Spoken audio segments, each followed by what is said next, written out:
When last we left the Metroplex, JR's latest ploy to steal his son away from Sue Ellen and get him back to South Fork was thwarted when his own mother, Miss Ellie, had a crisis of conscience. Now he's got to move to Plan C, relying on a system rigged to favor him.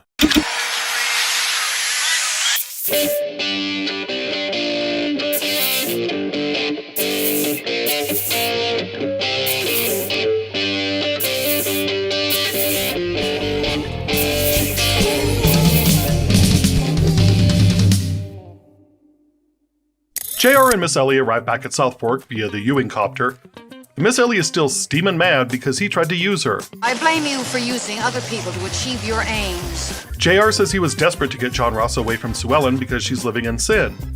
And with a cripple, no less. Ellie rightly points out that even if John Ross were returned to South Fork, JR is too busy to raise him. And she's too old to raise another grandchild. The bottom line? John Ross and Sue Ellen are a package deal. As long as your daddy isn't here, I guess it's gonna have to be me that has to keep an eye on you. Speaking of stealing kids, Bobby is meeting with the last adoption agency in Dallas that hasn't turned him down. When they similarly tell him that they're out of stock and they even check the back, Bobby storms out, threatening to adopt a child from the black market. Bobby even threatens to give up his Senate seat in order to do it in secret. I don't know that tracks, but whatever. We gotta get this storyline moving. Out at the Southern Cross, Sue Ellen learns about the hearing process. But she's worried because it has to take place in Dallas, where JR has home court advantage. We also see just how much she's grown. I understand. I don't think she's ever said that before. In 4 seasons of the show, she's never understood a thing. I don't understand. I don't understand. I just don't understand that, child. Well, I don't think I understand that. Why, I don't understand. I don't know what you're talking about. Well, I don't understand. I don't understand. Her lawyer asks if there's anything he should know before the hearing, but Sue Ellen is mum. So, maybe she doesn't understand. At the store, Bobby is making himself at home in Pam's office when Jackie comes in and says that Pam has gone to the 3rd floor to look through all the children's items. He eventually finds her staring at a music box like a woman in a Victorian horror novel. My little sixpence, my pretty little Stop it. sixpence. I love my Knock it off. sixpence. Stop it! Fuck! Why you gotta take it to that place? You just took it to now it's real. Now it's a real thing. I know they're trying to get to that baby intro, but damn. Watching this Pam and the Descent from Season 2 Pam is rough. For as many scenes as they have, we don't really get a sense for what the baby means for Pam. Just that it does. And it's not like they couldn't have easily tied it in with her father's death or the reemergence of her long-lost mother. The viewer just kind of has to make that connection on their own. The result is that instead of this being a Pam arc, this is a Pam as a problem for Bobby arc. We haven't even gotten to the preliminary hearing yet, and JR is already back on his bullshit, dropping in on the scheduling hearing and finding out which judge is going to hear the case, even before the judge knows. I remind you that I'm an officer of the court. I would not look kindly on your taking advantage of that situation. Come on, I'd never do a thing like that. Cliff and Rebecca check out Cliff's new corporate digs, and he wastes no time in driving the company into the ground. I wonder if you could come to my office and bring the company books with you. I would like to see what shape we're really in. Ray and Donna finally get their money back from the punk investment, and Ray is pretty jazzed about having some investment money of his own. Donna is clearly apprehensive about him being so enthusiastic about the business world when he knows so little about it. I'm not saying that her worry is invalid, but Ray feeling emasculated about needing to go to her for money, getting the money back and then some, and then having her still give him the side eye like he's getting too big for his britches is kind of why he needed his own money in the first place. In other words, if she showed more confidence in him, maybe he would be less likely to need to prove himself. Again, she's not wrong. It's just, it hurts that she's right. At the Southern Cross, Sue Ellen dishes to her lawyer about her past and owns up to it. The conversation also fills her with belly fire. If he wants to show that I am an unfit mother, then I am willing to prove that he is unfit to be a member of the human race. Her lawyer tries to manage expectations, telling her that if the hearing was taking place in civilized states like California or New York, it would matter that JR is a shitty person. But in Texas, his tomcatting and chicanery are just part of the good old boy network. At lunch, JR and Afton Cooper just happen to run into the judge who is overseeing the hearing, although the judge doesn't know that yet. Since Judge Packer and Jock are old friends, JR mentions possibly going in on a lucrative investment together. But in the meantime, the judge can avail himself of the company of angelic songstress Afton Cooper. especially after JR's new Gal Friday sly love grin gives him a sham call and JR has to leave them alone together. Pretty sneaky, JR. And after all that, Afton doesn't even hold up her end with the judge, having a perfectly nice evening up conversation and then leaving with sex never being on the table. Or the bed. Or the couch. There was just no sex. JR makes it clear that she didn't produce the results he wanted, which were presumably to get compromising material on the judge, so she won't be getting paid. Mitch, who just happens to be present supporting his sister's singing career, scolds her because he doesn't like the thought of her choking on JR's bone. In fact, he doesn't like the thought of any woman choking on a bone, which is why he saves some random woman with a Heimlich maneuver at the next table. Believe it or not, this seemingly throwaway scene was a canon event for both Mitch and Afton, as Afton began to distance herself from JR and Mitch found a golden goose at the end of that chicken bone. At South Fork, Bobby finds Pam catatonic, and the doctor says there's nothing wrong with her physically, so she just needs to rub some dirt in it and get back to work. But for the moment, see if you can bring back her enthusiasm for work. That is her enthusiasm for work. I didn't feel like working, so I just drove around all day. Oh, and a shrink wouldn't hurt.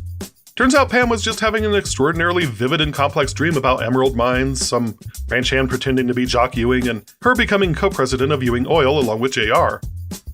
It was quite the nightmare. For everyone. At Wentworth Tool and Die, Cliff wonders why he's never heard of the vast Wentworth empire of mining and equipment, and the comptroller tells him that Mr. Wentworth liked to keep everything separate with a low-profile operation out of Planet Houston. Cliff, who is at his worst, invites his mom for dinner and implies that he was hurt that she didn't tell him about Wentworth Industries. She says she wanted to get to know him first and was afraid that money would get in the way. Which is ridiculous. I mean, would Cliff have immediately phoned his mother and asked to get together right after reading the books on Wentworth Industries if he only cared about money? I think I'll take my chances on you. Just the way you are. Oh god. She's gonna die, isn't she? Afton stops by Mitch Cooper Estates to tell him that the woman he saved is the very rich wife of a very rich doctor who wants Mitch to stop by so he can thank him personally. Mitch, of course, doesn't want any thanks. At Ewing breakfast, Miss Ellie scolds JR for his plan because it sounds illegal. But JR is undeterred. Pam also apologizes for having a mental breakdown and causing everyone concern. But she's all fine now. No problem whatsoever. Mitch meets with Dr. Waring, played by early 80s TV staple Edward Winter, who is not the Frankenstein guy, but rather the sleazy Congressman Gephardt in Porky's 2. Did you get my cherry again? You can't get a girl's cherry twice! What, like I'm gonna mention his work in the TV adaptation of 9 to 5? Amateur stuff. Waring offers him $5,000 for his troubles, but Mitch is a man of science and integrity. He refuses the money on principle. Miss Ellie has spent the entire day ruminating about JR's plan, but it all winds up being moot when he learns that there's an opening and his case has been moved up to tomorrow. And just like that, it's tomorrow. With JR again laying the blame for even being in this position at Pamela's feet because she took Lil John to Sue Ellen in the first place. Something she wouldn't have done if she had a child of her own. Bobby threatens to knock JR out if he doesn't lay off. And as much as I enjoy seeing JR get laid out from time to time, it's not an inaccurate assessment of Pamela's role. Or her motivation. Hey, you can't be a Machiavellian savant without knowing how people work. Cliff is already trying to talk his mom into some cockamamie investment, but they're interrupted by a beautiful brunette named Katherine. Cliff and Pam's half-sister. It turns out she is just taking some time out from the local Sane People's Convention to introduce herself. Cliff doesn't know what to make of this new development, but whatever it is, it can't involve sharp objects or shoelaces. In a bit of a cliffhanger for the next episode that seems like it was inserted into this one at the last minute, Pamela goes missing from the store. Finally at the hearing, JR's lawyer lays into Sue Ellen, basically calling her a whore who left her husband for the virile cowpoke Dusty Farlow, and their nights are no doubt filled with loud, unbridled hot monkey sex, which everyone at San Angelo can hear. Sue Ellen's lawyer is forced to deny everything, which, like, come on. JR's getting a sloppy toppy right now under the desk during the hearing, Your Honor. Anyway, Dusty gives her the go-ahead, and the lawyer reveals that Dusty can't have sex due to his airplane accident. That's right. A tall drink of water and not a drop to drink. Her lawyer gives a damn fine rebuttal, saying that Sue Ellen renounced the pleasures of the flesh in favor of true love. And how can you deny John Ross that kind of environment? As a result, Sue Ellen gets $5,000 a month in alimony and $1,000 a month in child support because John Ross is staying with her. And we're out. The writers are really firing on all cylinders with this one, and maybe running a little too hot.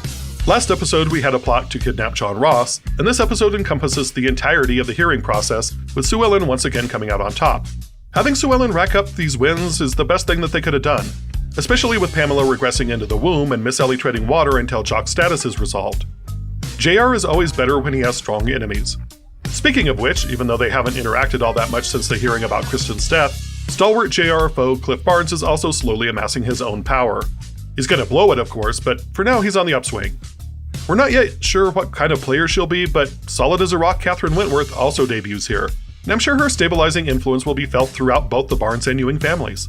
But maybe the most consequential turn comes with Mitch and Afton Cooper. Afton is nearing the end of her run with JR and actually will become a stabilizing force for someone else. I mean, he'll still be a disaster, but she does her best. Mitch, on the other hand, is about to get the offer that will lead him to both personal and financial fulfillment, and also lead to him being written out of the show for a while. But we'll deal with that chicken bone when it snaps. Little Boy Lost advances a lot of storylines simultaneously, and it does so without much in the way of filler. And you gotta appreciate that.